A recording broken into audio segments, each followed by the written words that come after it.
And here's what I think. I don't necessarily think young people are any different than we were, Gen Xers were. I agree with you. I don't think they're any different. Actually, I think they're better. You got your perspective. I just want to be happy. Don't you want to be happy?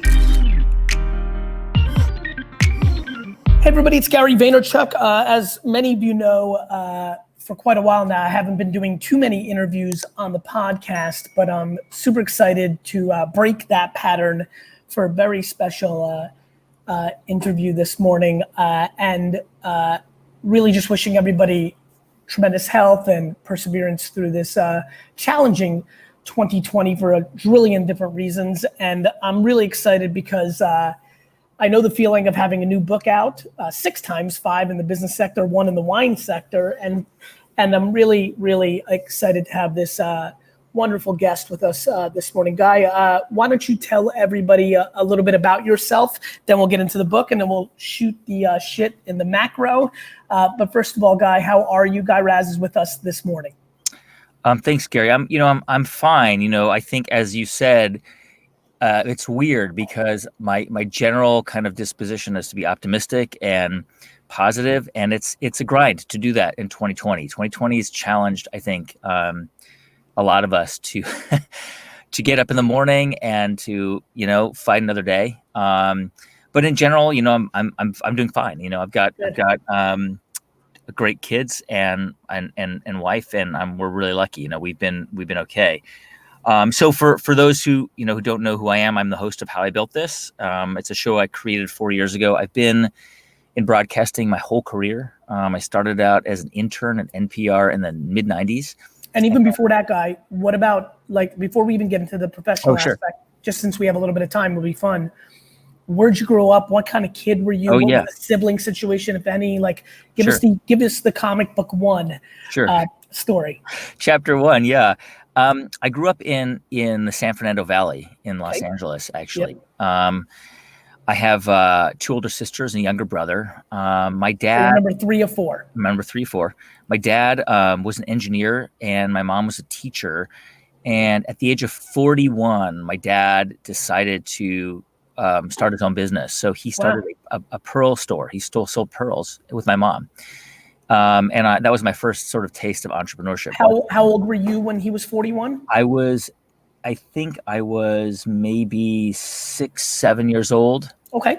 Yeah. So you really kind of at some level mainly remember him as an entrepreneur. I do. And I remember him cold calling people and going door to door in downtown LA, trying to sell pearls. At the age of 41, with 3 kids at the time. Do you have any sense of what got him going on pearls? Well, we lived in Japan. My dad was an engineer. He worked for a freight company called Flying Tigers, which was then purchased by FedEx. And while he was in Japan, he met a guy there who was like, "Hey, you should go to LA. I've got a pearl company here, and you should, I can be your supplier, and you should start a pearl store there." So that's really how it happened. He had no background in pearls. He didn't really. He spent years learning about them and became an expert. Actually, he's retired today and became a gemologist. But that was his beginning. He started this little pearl store in downtown LA, and that's how he sustained his family for the rest of his life. Was entrepreneurship something that was in the family from either your mother or dad's side, grandparents, great-grandparents for you? Yeah, I mean, I think like a lot of people with my background, my family comes from Eastern Europe, and many of them ended up not surviving the Holocaust. Right. The ones who did survive kind of had to be reborn. I mean, they grew up at a time where, my grandmother was a nurse, my grandfather was a plumber. That was. Were they born in the old country? I don't know if you know this, but I was born in the Soviet Union. Yeah, I know. I know. So I always resonate with these stories, but I always tell my friends and contemporaries, I'm far more like your grandfather than I am like you, because I came over on the boat in the 70s, which was rare, but a lot of these families came over in 20s, 30s, 40s. My grandfather was he grew up in Ukraine, and he was basically he was sent to prison by the communists, by the Soviets, because when he was a student, the book by Theodore Herzl was found, which was what's called the Jewish state, was found in his room. My grandfather was not a Zionist. He didn't really know much about it. He wasn't interested in it, but he was set up. So he went to Siberia for 3 years, actually, to a prison camp. And when he got out, he left. Got it. And that was sort of the beginning of. and that was your dad's dad? That was my mom's dad, yeah. Your mom's dad, excuse me. And your dad's dad? Your dad's family? Similar, also from, most Jews of European descent come from this area called the Pale of Settlement, which is sort of between the German Empire and the Russian Empire. Yes. They were forced to live there, actually. Right.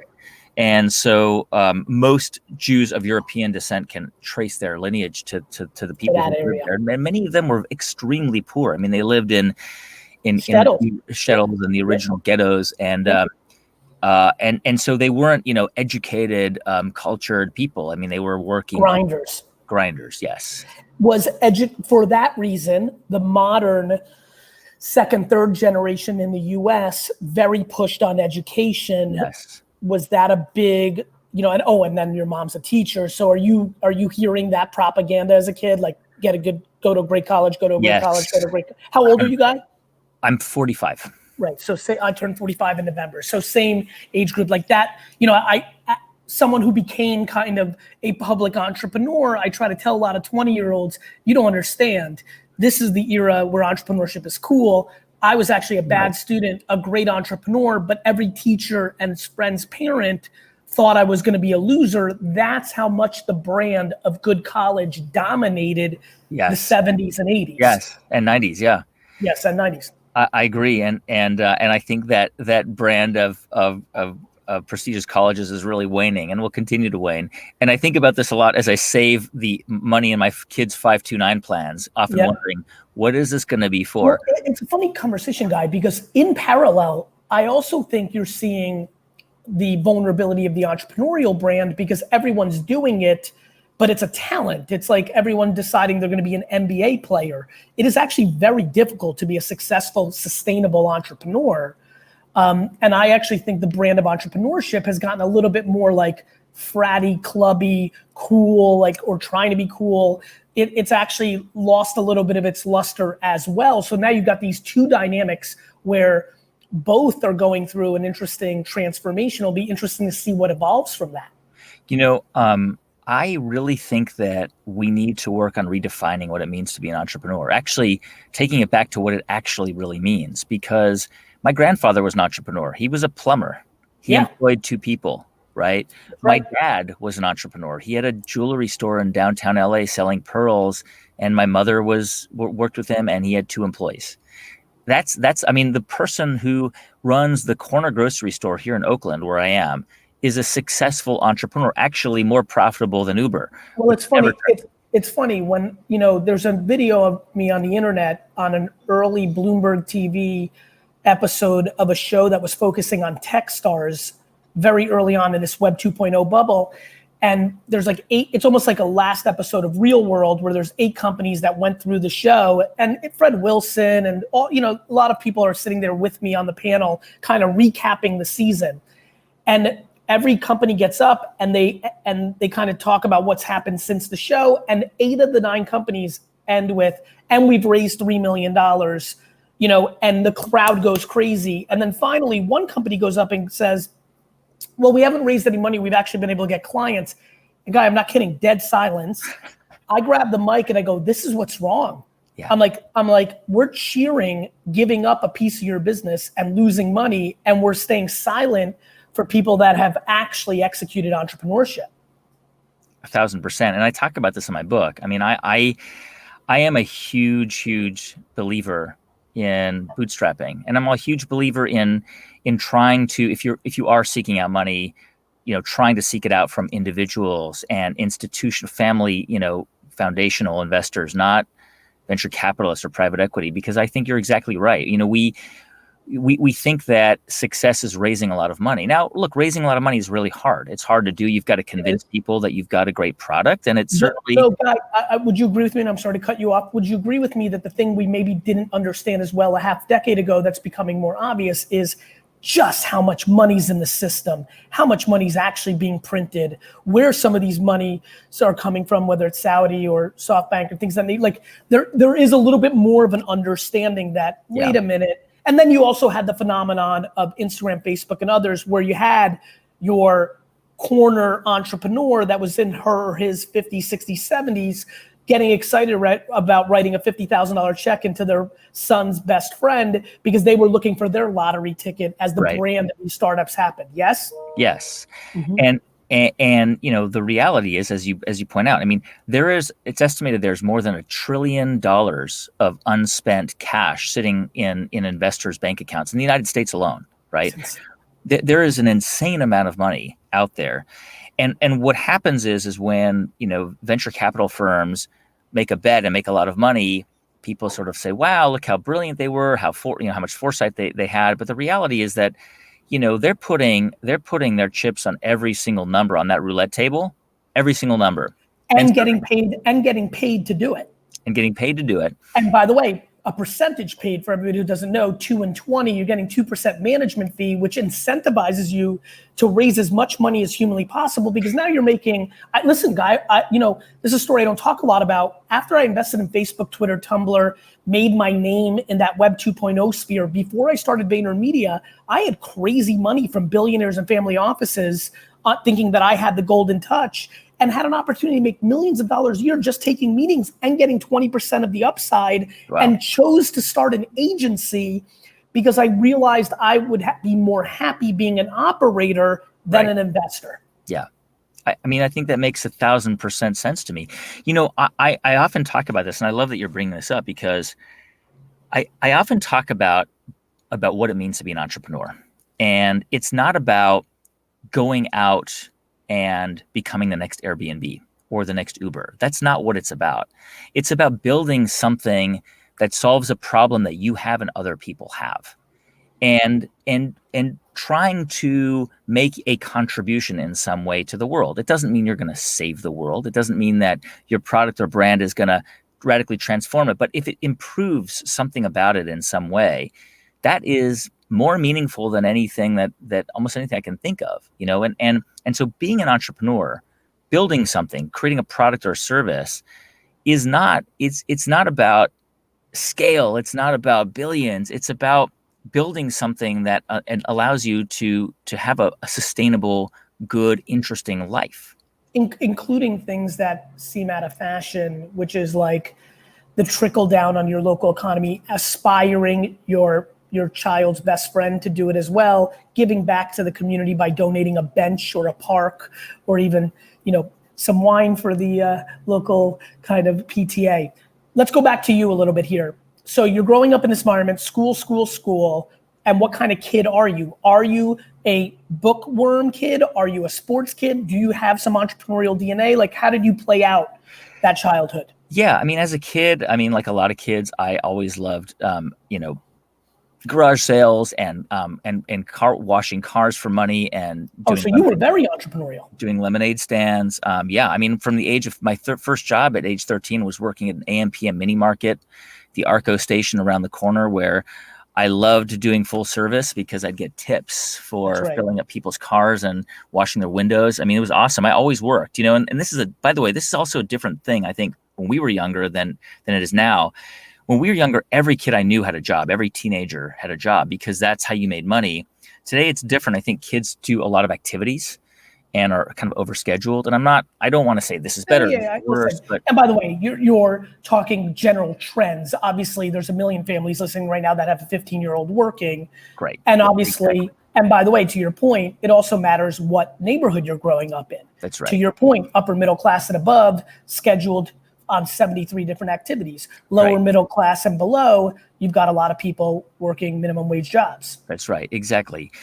And as a kid, I loved that autonomy. You know, I loved being able to do that. I was really into sports. I loved playing sports. I loved playing all sports. I was pretty good at tennis, but you know, I wouldn't say I was a bookworm. I mean, I was a good student. I wasn't like the greatest student, but I was pretty good. Did you have an aspirational college in like early high school?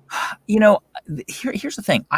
My parents emphasized education, but they weren't really focused on like prestige education. Got it. They You didn't know, care. they They were, didn't care about status. They no, cared about you being yeah, grounded in it. But you didn't need to go somewhere so they could put a no, bumper sticker and they could be, not at clout all. chasing with that logo. Got it. Not at all. And they weren't, that was not part of the discourse in my house. I mean, they would be happy if I went to any state university in California. As a kid, I was also really, in our family, we talked about current events. I was really interested in politics. I mean, I was really passionate about politics. And so one of the cool things that happened to me was when I was 16, I actually went to Washington, D.C. for the school year to be a congressional page. This is a program that doesn't exist anymore. It was stopped in the early 2000s, but every year 60 high school juniors would go to Washington, D.C. and work on the floor of the House of Representatives. That's incredible.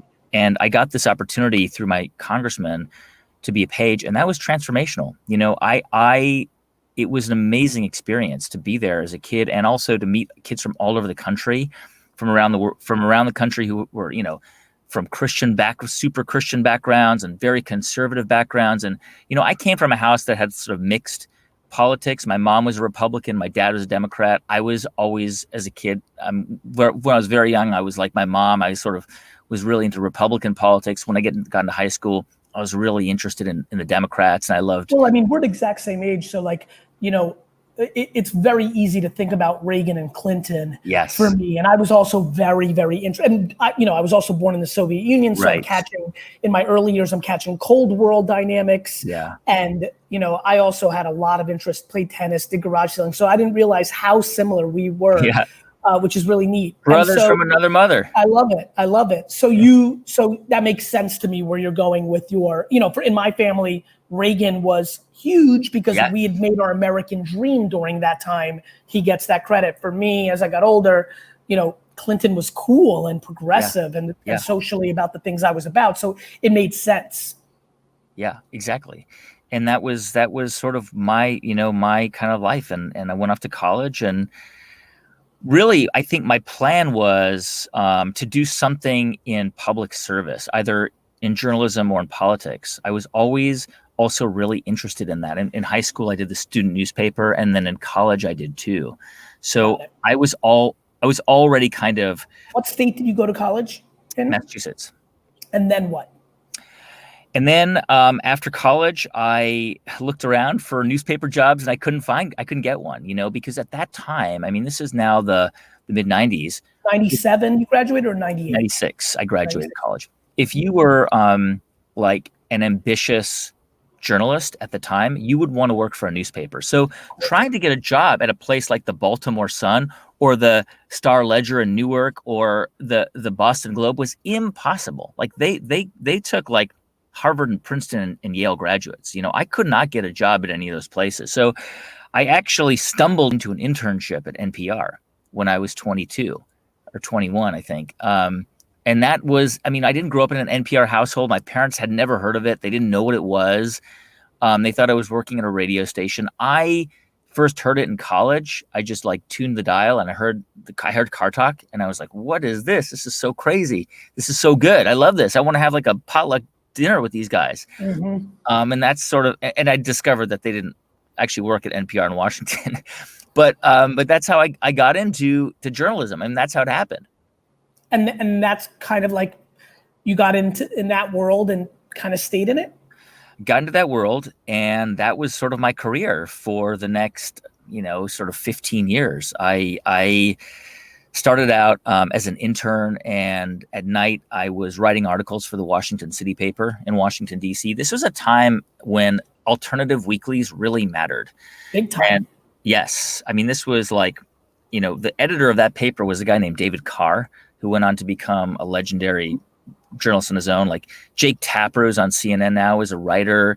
Ta-Nehisi Coates, the great, like intellectual writer, it's an amazing group of people. So that's where I really kind of cut my teeth. And then eventually became a reporter for NPR. And very early in my career, had a chance to go overseas. So I spent almost 6.5 years overseas covering. Eventually, it ended up covering war and conflict, which wasn't my intention. But after 9/11, many people who were foreign correspondents became war correspondents. That's right. Where'd you live? I was both posted in Berlin, I was posted in Jerusalem, and I was posted in London, but I really didn't live in those places much. I was usually on the road. When I was in London, I was in Iraq all the time, or Afghanistan. When I was in Jerusalem, I was in the West Bank or in Gaza, or, covering that conflict. So it was a pretty amazing, incredible experience that Was your family scared for your well-being? Yes, they were. They were. Yeah. But, it was a different time in my life. I was younger. I didn't have kids. My now wife was my then girlfriend. And, I mean, for 2 of those 7 years overseas, I actually was a television correspondent. I worked for CNN. I was poached by CNN, and then I went back to work for NPR for a few more years. And my wife saw me on television in Iraq with like those night vision goggles of just like tracer fire going around all over me. She was freaking out. She was watching this from London on TV. But that, yeah, I mean, it was a chapter of my life and a really important and powerful and profound part of my life. How did, this new show, which is now a book 4 years ago, how did that start? Well, I became a news anchor at NPR, eventually hosted All Things Considered on the weekend. And then I left the news side of things to start a new show called the TED Radio Hour, which was a collaboration that I did with TED Talks. And that was just an amazing experience. Meantime, in my head, I always had this idea for how I built this. And here's where it actually came from. So I'll go back in time for a bit. In 2007, I was back at NPR, and I really wanted to be a host of a show. I wanted to be the host of an evening news show, or one of the news shows. And at the time, the executives in charge of deciding who could become a host determined that I did not have the qualities to be a host, that I didn't have the personality to be an NPR host, that I was a war correspondent, and that I didn't have the talent for it. And it was crushing, and at that time, I began to think that maybe this wasn't the right profession for me, that I needed to find something new to do with my life. So I really kind of flailed and searched around, and I very luckily landed on an opportunity to do a fellowship. I applied for a fellowship. I apologize for a second. Sure. Did you understand that was literally a subjective opinion of a couple human beings and quantify that? No, right? Not at the time. That's why I wanted to jump in right now, because I know somebody's listening right now. Yeah. And I think you can really help somebody right now, because I think what has absolutely worked for me in happiness has been when these things happen, that doesn't mean the universe took a poll and said 80% of it was this subjective opinion. Yes. And by the way, a lot of times when you're dynamic or have some skills, you're actually scary to the establishment, which leads to them not seeing it. I think that's right. And I appreciate that you paused to ask about this, because you're right. It is important. It took me a long time in my life to come to that realization. Now in my mid 40s, it's easier for me to see it that way. But, when I was in my early 30s, 30, 31, it was very hard to see it that way. A respected executive with experience telling you don't have what it takes, it means something, and you believe that. And I wish I could go back and tell my 31-year-old self, hey, it's fine. You got this. Keep on it. In many ways, I needed that kick in the butt, though. I mean, did you get rejected from any of the colleges that you applied to? I got rejected from many colleges, and I got rejected from many jobs. Okay. And over the course of my career, which I can talk about in depth. Do you feel like that was easier because that was systematic and you understood that, whereas this one was a little bit more like you thought that person really knew? Yeah. And it happened a few years later. It happened a few years later. I mean, in 2011, my dream was to be the main host and anchor of All Things Considered during the week. And I wasn't picked for that. They decided that I wasn't the right person for that job. And I was crushed. I thought this is kind of the end of my career. That was only in 2011, but the thing is that those two pivotal moments forced me to kind of reimagine and try to take control over my career. So in 2007, when I was told I wasn't really capable of being a host of a show, I looked around to figure out how to transition. I found this fellowship for journalists. It was called the Neiman Fellowship. I did it for a year, and that year was transformational. I got to spend a year at Harvard, which is all paid for. I got to take classes at Harvard Business School. And it was during that year, actually, where I took a class at the business school and was blown away because, do you know, the way I thought that business school was like charts and graphs and abstract ideas. The way they teach business school is through the case study method. I'd never heard of it before. It's basically stories. And I was blown away. Like the first day I went to a class, we were handed this case study about Howard Schultz and Starbucks. And I thought, oh my God, these are heroes' journeys. These are stories that can be told. And I kind of filed that in my mind to kind of return to later on. And then 2011, what happened when I didn't get that job I wanted, it really forced me to rethink what I wanted to do with my career. And at that time, I began to collaborate with TED, as you know, the TED Talks people, to start the show TED Radio Hour and a podcast. And by the way, at the time, I was on the radio, and all of my colleagues on the radio were like, "You're leaving the radio to do a what? A podcast? Who listens to those?" No different than people leaving newspaper to go to blogs. That's right.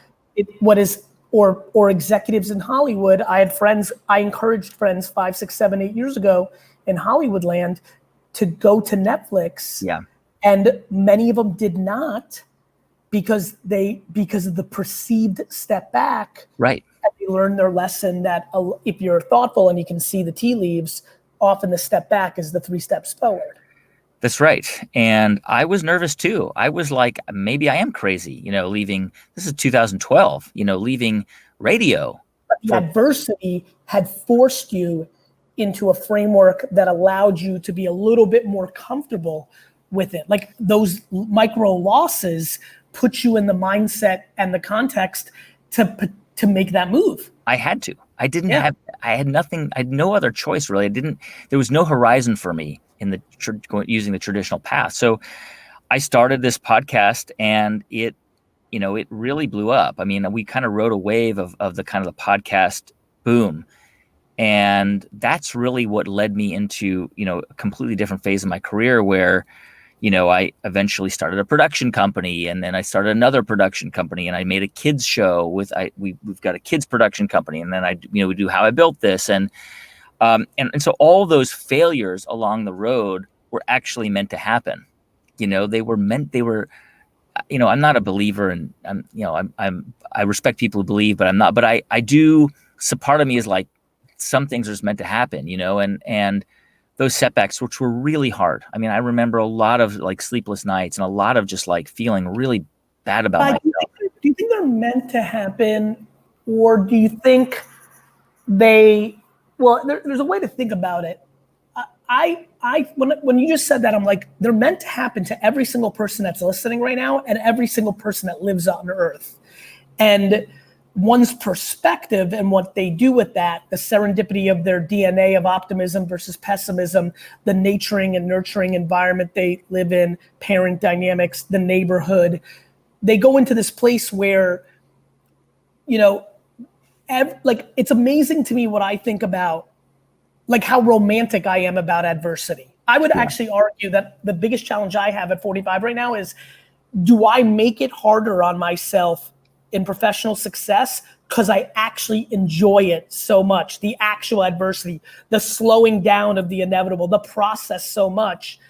Do you feel like they were meant to happen, or do you feel like they inevitably happen everywhere, and the framework one is in mentally enables them to see the positive, or to start to dwell and think about systematic issues or blaming parents, like the game of dwelling versus opportunity?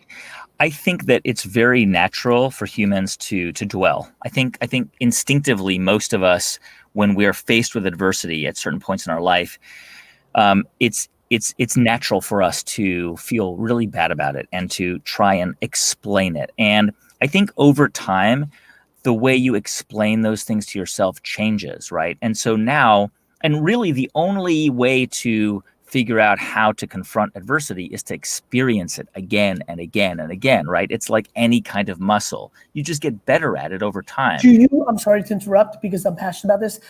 One of my great fears was the demonization of losing. Yeah. that modern parenting, again, generalizing, modern parenting has created.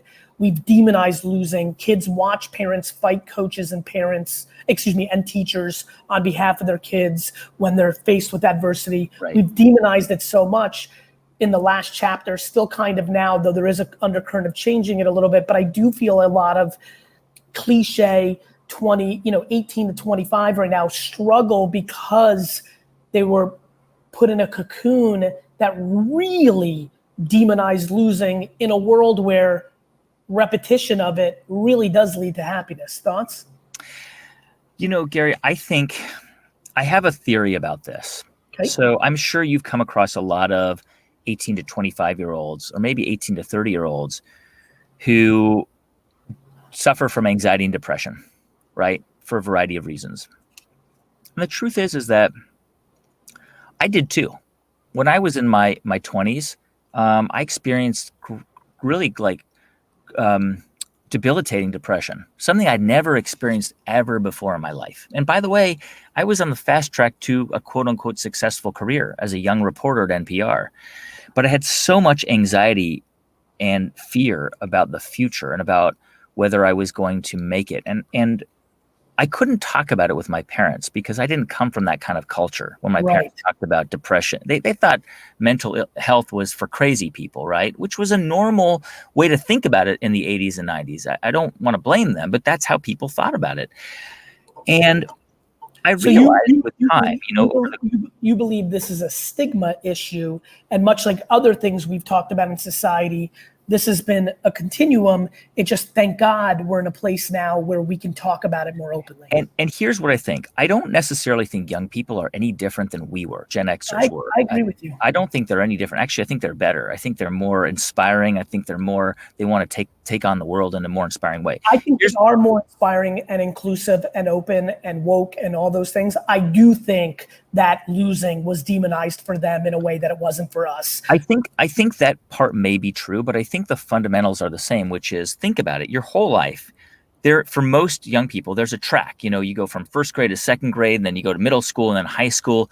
And then if you're lucky, you go to college and people are cheering you on. They're saying, you got this, and you know what's coming up next. And then a lot of people go to college and they develop their identity there. They might get involved in sports, or they might organize a rally or a concert, or they're in the newspaper and they have an identity. And then they graduate and everyone's like, yes, you got this, you got this. And then they start life and the safety net's gone. They don't know what's coming next year. Add to that all of this research we now have about the human brain. We know the human brain continues to develop. Your prefrontal cortex continues to develop until age 30. So there's a slosh of things going on in your head. At the same time, you're starting life out, there's no safety net, and you don't know what, you're not going to grade 13. You're not going to the next year of college. So it makes a lot of sense to me that young people, people in their 20s they're so susceptible to being anxious and depressed because of all these things happening. And I think really to me, the problem is we don't talk about it enough. And they don't talk about it enough. I think there's some real validity to that. I really do. Let's. I don't want to run out of time because I'm enjoying too much the convo. Let's get into the book quickly. The show. It was an instant hit. I admired it so much from afar. We haven't had a chance to really connect, so I'm glad I get to say that to you publicly. And then the transition into a book and how you think about that for you. Now that I have a good sense of your context, I'm sure it's a pretty epic moment. Yeah, I mean, the show, we started it 4 years ago, and who was on the first episode? The first episode is Sarah Blakely. I love it. What a great choice.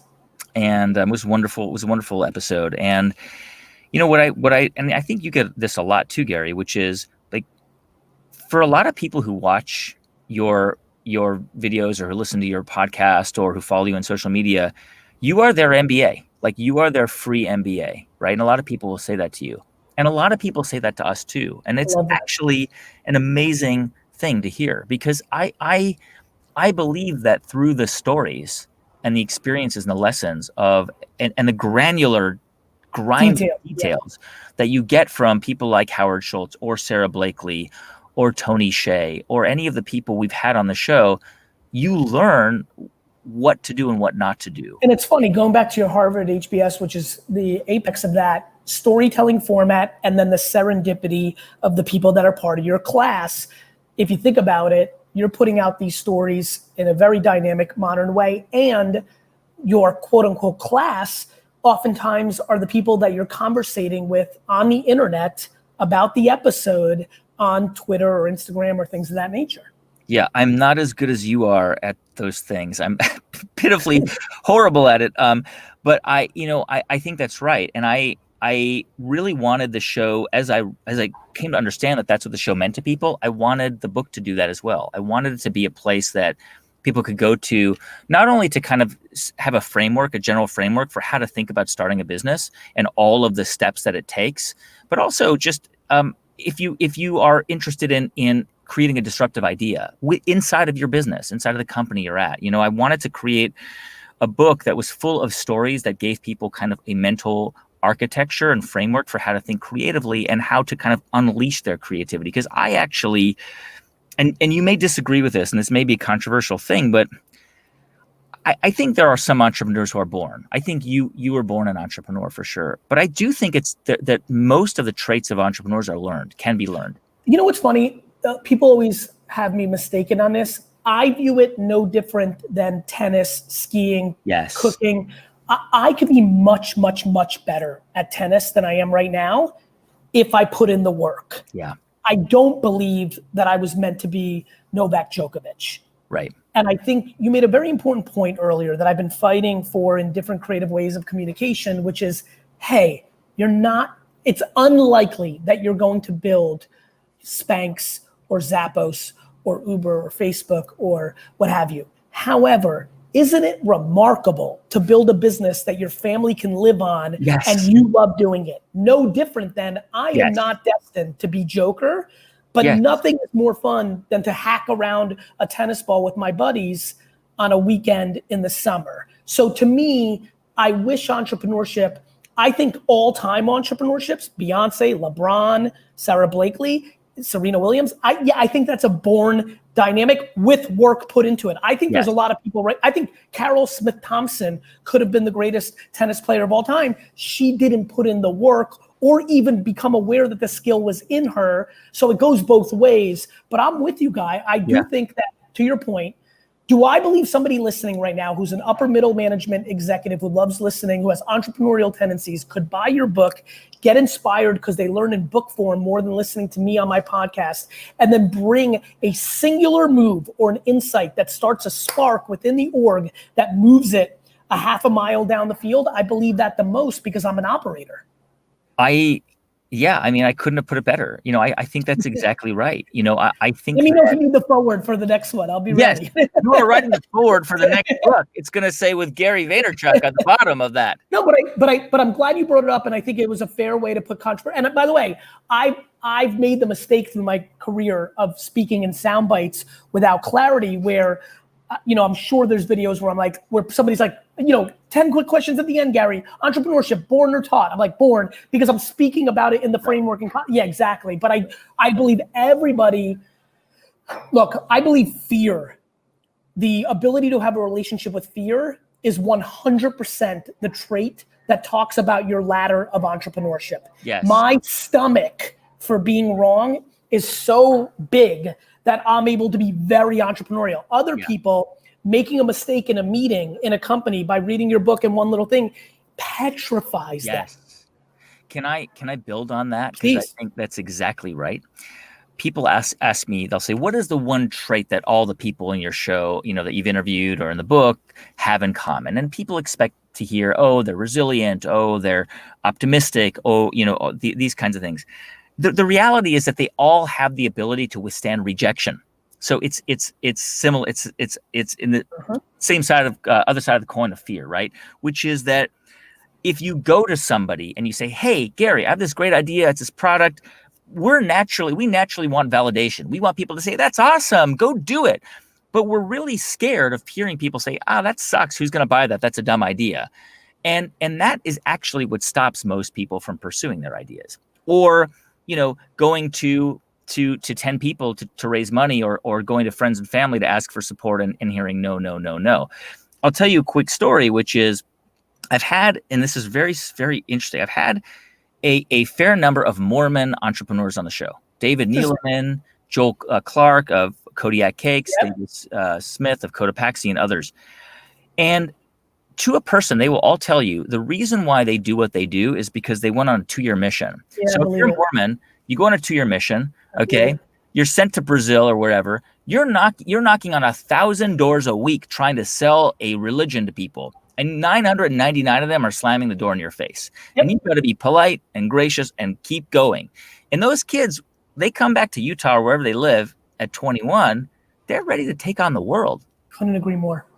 I couldn't agree more. I really genuinely believe in the same way that parents think about sending a child to school, more progressive parents think about establishing nonprofit give back DNA. Other parents think it's travel or sport, the way many parents think we're going to put our kid in sport. Right. I genuinely believe the notion of lemonade stand, knock on doors and try to wash cars, getting into that place of no, no, no. And then when they say yes, I mean, my friend Robbie Turnick, big shout out to him, is reminding me that 70% of our childhood, 1st to 8th grade, because that's when we hung out before I moved, like 70% of the summer was washing cars, selling lemonade. In the winter, it snowed. I'm trying to rally everybody to shovel. And so it's a no, no, no. And then when somebody says yes, you have to shovel snow for 20 minutes instead of sledding and hot chocolate. And that formed me. And I'm the extreme, but a little bit of it, I think could really help a lot of kids. I really do. I completely agree. And I think that, and look, I'm a parent. I know you're a parent. I'm not a perfect parent. I'm not, I don't stand up and say, this is the model. And I screw up a lot. There are times where I find myself coddling my kids too. But I really do try and be mindful of this idea that they need to experience loss and failure. And, my kids played baseball before the pandemic, and they would really lose their, they'd lose their minds when they lose the games. And I would say that's part of the game. Like, if you are an amazing baseball player, you're failing 7 times out of 10 at the plate, and you're amazing, which is why Hall of Fame. Hall of Fame. You're a Hall of Famer. You're failing 70% of the time, which is why I think baseball is a great sport, because it's a game of failure. But it's funny, because of the batting 300 and so hard, but this is what's great about sports and why people love it. Hockey missing the net, football dropping the ball, basketball is, shooting percentages, are you kidding me? Right? At least 50% of the time, and then some. And so I'm definitely passionate about, from a good place, because I want kids to grow up to be happy. And I do think learning to lose early on is a blessing. Yes. And also learning to kind of take control and have some autonomy. That's why I agree with you that getting kids to build enterprises, even if it's a lemonade stand or a cookie stand, which my kids do, obviously pandemic era makes it harder, but that they walk away with 20, 30, 40 bucks. That's awesome. And then watching what they do with it, right? Do they want to buy a toy? Do they want to save it? Do they want to give it away? It just gives you great insight. Yeah. I think giving kids freedom, because again, I think back to communism and capitalism, because I was born in one and flourished in another, this is a freedom, capitalism, USA. Meanwhile, parents spend an enormous amount of time keeping their kids in boxes. Yeah. Again, I don't know how you grew up, but we grew up in the era where you just went outside in the summer and that freedom mattered. And now, it just isn't that way. And it's weird because, when we were kids, like, we would ride our bikes everywhere. That was my mode of transportation. I rode all over the San Fernando Valley on my BMX bike, I'd go to 7-Eleven with friends and we'd buy candy and same with me, BMX bike to Krausers. Same thing, just the Jersey version. And now it's much safer. America's a much safer country, much, far fewer kidnappings, et cetera. And we're so much more protective over our children. It doesn't make sense. Well, it makes a lot of sense. It's the and this better than most people, the news coverage and ratings and fear and tune in, and you and I grew up with America's Most Wanted being a hit show, and it's not super complicated. Right. The tone and tenor of what was covered on the news changed. Yeah. And that scared. A lot of people are very confused how effective fear can be. Yeah. And I think we see that play out in modern politics around the world, not just in America. And I think, this is where the cocoon, your four walls as a family really, really matters. Yeah. There's actually a really interesting TED Talk by Michael Shermer about that very point. And he argues that the things that we fear because they're discussed or they're talked about. Actually, we're scared of shark attacks. Sharks and hippos. Incredibly rare, right? More Jaws. people die in the bathtub. Jaws. Right. I mean, I talk about airplanes versus driving. I mean, my mom is still scared when I fly, which is always. And I'm like, Mom, you should be scared when I leave the house driving. I'm with you. We need to do a better job. I talking about it in a way that we need to find a way. I can't believe this guy. Literally this morning, I woke up and said, maybe it's this WGN thing, right? There's this, what is it, News Nation? There's a new play. You've seen this? Yeah. I've been thinking a lot about, man, I really, really, really think, because I think pendulums swing in society, I think there's a real opportunity for a 24-hour news network that is based on positivity, not delusion, but I believe in life you find what you're looking for, and there's enormous amounts of beauty and good going on all the time, and I think there needs to be a scaled outlet. Yeah, I mean, if that could be the answer, that would be great. I mean, I worry that we're living in such a disaggregated time. You think about information. I mean, think about this for a minute. In the 15th century, okay, Gutenberg comes up with the printed press, and all of a sudden, hallelujah, people can get a copy of the Bible. He can print it, he can distribute it, but it takes 400 years. 500 years for universal literacy really to kind of grow across Europe. Okay. So the speed and scale at which information, grows and develops is fairly manageable for the human mind. Well, over the last 20 years, we've gone from dial-up internet to Snapchat, to TikTok, to social, to instant, communication and information that is almost impossible for us to absorb very quickly. And it's happened on such just an insane timescale that it's not surprising to me that there's so much disruption in the world. I'll tell you a quick story. In 2002, I was sent to Afghanistan to cover that conflict. And NPR at the time had a house there that we used. It was like where we lived. And we had guards and translators and drivers. They were all Afghans. And one night, go downstairs to get a cup of water. And I can see the back house where the translators and the guards are all hanging out. And I could see a TV flickering. Now, remember, this is a population of people who had never had any outside influences. There was no satellite television. There were no outsiders. They hadn't seen women. They were watching satellite television because we had a satellite. And what were they seeing on satellite television? Half-naked German porn 1-900 numbers.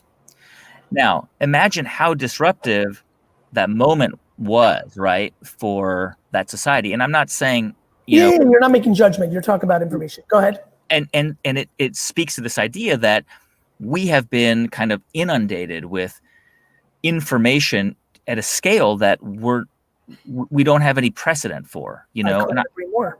Right.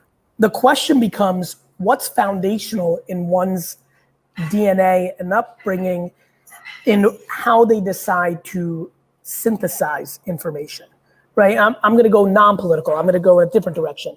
I see the internet, and I'm informed in 1993, 4, 5, 6 that there's this internet thing. I'm surrounded by liquor store executives, because that's, liquor store executives, that was being very kind. People that owned or managed liquor stores in New Jersey, because that was the cocoon I was in with my dad's world. I see this internet thing as the thing that is going to change my family's life.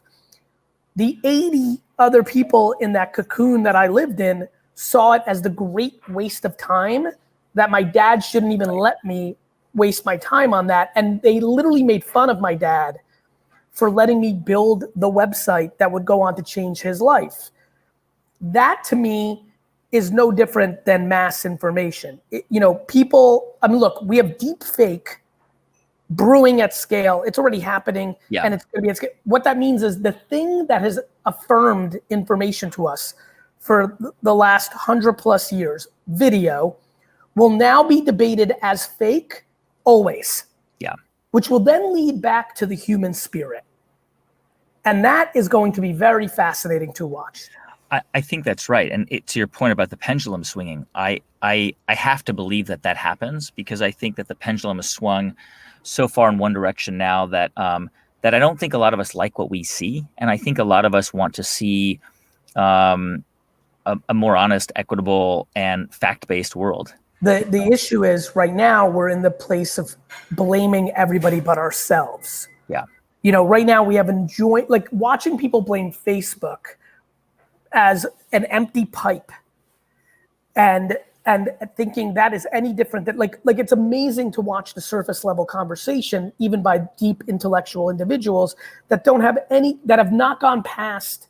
If Facebook disappears off the face of the earth, it's laughable that people don't understand that humans' intent to communicate what they want to communicate, and more importantly, humans deciding to see what they want to see, whether that's on Reddit or a forum or search engines or a one-off website. Or Fox News. Or CNN or News Nation or their neighbor's opinion or during a coffee conversation. Like, this is the greatest era of lack of accountability, and we're gonna have to go through that pain.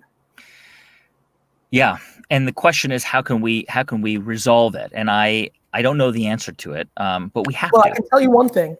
It comes far more in the sense of dialogue than it does in cancel culture.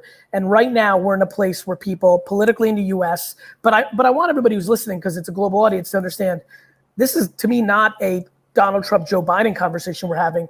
There is enormous movements to nationalism and different conversations all over the world. Back to the place I come from, Eastern Europe is going through a very intriguing transformation. My homeland of Belarus is doing the reverse. They're trying to push out their dictator of 26 years. Yeah. And then there's just a million other variables of, meanwhile, you have an entire Gen Z world that is feeling connected to each other in a way that we've never seen before. You've got blonde girls in LA in love with Korean boys that look like, in sync, and you're leading to just incredible dynamics. Yeah. And I think here's where I want to go with it, which is, what's the positive of this, which is the following. If you're able to understand, and I think everybody should get this book, because I've been following, as most of you know, I don't consume things, I consume people consuming things. And the sheer joy and value that Guy's program has brought to the table over the last 4 years to the masses and to people I respect, and just his background and communication style has me very hyped for this book. So I think everybody should go and get that. Guy, when does this come out? Comes out September 15th. Available everywhere. So like you always know, Vayner Nation, with me, like I always say, buy it before the date it comes out. So go to Amazon or wherever you want right now and get it. But I think, believe it or not, 99% of the world is seeing this. 95% of the people around you right now are seeing this as doomsday, and I'm moving out of the country and we're all going to die. And this, I view it as ungodly levels of opportunity for you to bring happiness to yourself or to your children. Because think of it this way. If a communication infrastructure has come along in your lifetime that is able to completely disrupt the universe, in that there means to be so much opportunity. And if you choose to look half glass full and go micro about the things you can control versus waiting to react to the things that you can't, all of a sudden up pops a rose out of the concrete. And I hope you can get that from the last 7 or 8 minutes instead of where I know 98% of the minds went. Yeah, I love that. And I love that because I think that we don't have any other choice but to see it that way. Well, that's right. We have to do it, right? Like, what is it that gets me out of bed in the morning? I've got 2 children, it's 9 and 11, and I didn't bring them into the world to leave them a world that was worse off. Like, we have no choice. We have got to solve our enormous earth scale, global scale challenges, from, beginning with climate change, and then everything else kind of filters down from there. But, in the United States, we've got huge equity challenges and social justice and racial injustice questions to really grapple with. Around the world, you talked about Belarus, and I hope they can get rid of Lukashenko because he has been sitting there for 30 years. We talk about the resurgence of nationalism in countries all around the world. These we have to hope. And by the way, Guy, you're educated in politics, obviously. The rise of that leads to historically very not nice things like war at scale. And genocide. That's right. And so to me, but I want to remind everybody, because these are heavy topics, over the last month, 40 of acquaintance, business associates, and friends have said the exact quote, "It's never been this bad." And then I go into and I was a bad student, except I was always good at history. And I realized later in my life, it's because I love pattern recognition. I use it for business, and it came natural to me with history. And I said, literally, this has happened 40 times in the last 100 days. Gary, it's never been this bad. And I reply, you mean like the Civil War? We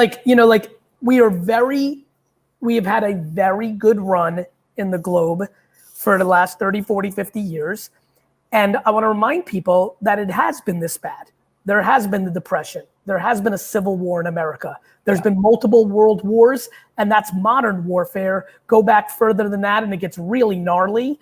I think we need to contextualize. I understand that things are heavy, but I actually have to remind you that if you were lucky enough to talk to your grandparents and great-grandparents, they navigated very difficult times in comparison. They did. And I think we need to be up to the challenge. I agree with you. And I think to add to that, I think we have this really privileged position where we can learn the lessons from those difficult moments. I mean, there are a lot of parallels between what's happening today and what happened in the 1930s in Europe. A lot of parallels. And I think if we took some time to educate ourselves about those parallels, we can really figure out a way how to navigate out of it and how to avoid the inevitable, some of the inevitable things that seemed inevitable in the 30s, which led to war and conflict and mass destruction. I think we are at a precipice now in world history where we do have the tools to develop more empathy, right? And we have the ability to communicate across cultures, across boundaries in ways that were just unimaginable to our parents and grandparents. And those tools can be used for horrible, evil things too, but those tools can be used for incredible, positive, powerful things as well. And that's where I wish people leveled up and realized whether and I have so many friends that see the world on both sides of the aisle in America, and I just remind them all the time of look, if you're canceling your friends and relatives that don't see America the way you do, that will always, always, always lead to bad for your children, because nobody's going to force 50% of the other side to this only gets resolved by getting closer to the middle for both sides. Right now, that's just not the momentum. It's not the momentum, no. And the parallels are incredible in business, Brack, to bring it back to, which is if you don't know how to communicate to your customers, to your employees, or to your bosses, it is always going to lead to somebody losing, whether that's you or them for that matter. And so highly recommend, compassion, sympathy, compromise as things that work not only in business, but in life. And you know what, Gary, and you know this, I have a chapter on this in my book. I mean, the founders that we look for on the show are kind. We look for people who are kind, and kindness is, it sounds hokey and not to me, brother. It's so simple. It's so simple. You know what's funny? You know what's funny?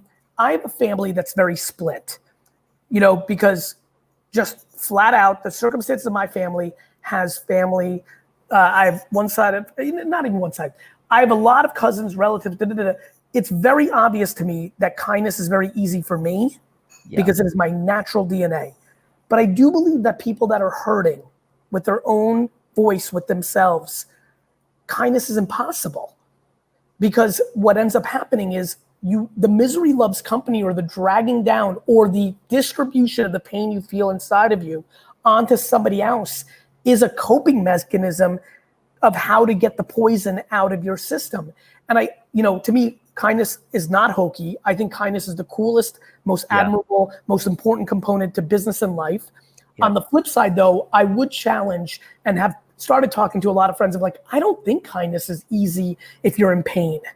I think it's actually, it's right. You see what I mean? It's easy for me, and I need to be compassionate and empathetic that it comes easy to me, and then be aggressive to be empathetic to those that it doesn't come. It's back to like people that say you're shitty on social. I always feel compassion. I'm like, you were in such a bad place that you wanted to come to my page and tell me I suck. Wow, you must have like, I don't have the time to go to people I admire and say you're doing great, let alone to go to somebody and actually spit venom. So, you know, wow, you're in a real bad, kindness is hard to you and I feel bad for you. And let me figure out a way to create dialogue that might create a little movement towards a little more happiness. Yeah, I love that. And I'm going to employ that strategy next time somebody writes "you suck" on one of my social media pages. Guy, it's led to the biggest happiness for me because you know a little bit about me. Like when I hit, this will make sense to you. I hit the social media scene early, and the early 2006-07 Twitter was very nirvana. Like I laugh about how people view Twitter now. It was hippieville.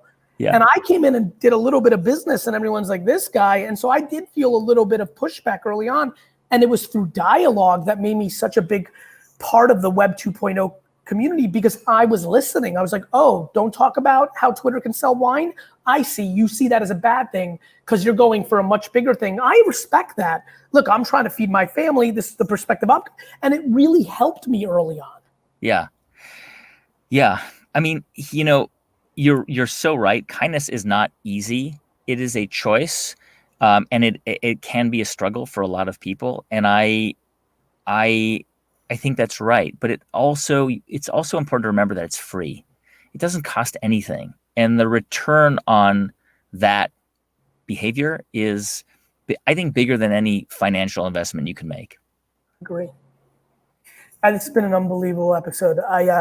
I'm really glad I said yes to this. I've been very, very head down, you know, all my friends and contemporaries that kind of want exposure for their projects. I'm like, come on with tea with Garyvee. We do it for 10 or 15 minutes. But when this email came across, intuitively, I was like, you know what, let's get an hour. I haven't done an interview in a while. And I'm really glad I did. And I'm really optimistic and hopeful for your book and continued success with the show. And I wish you nothing but health. Thank you, Gary. Thank you so much. Thank you. Hey, everybody on YouTube. First of all, thank you so much. So humbled for your time. I don't wear a watch, but time is the biggest asset. So thank you for watching that video. If you got some value out of that, there's plenty more where that came from. Feel free to check it out.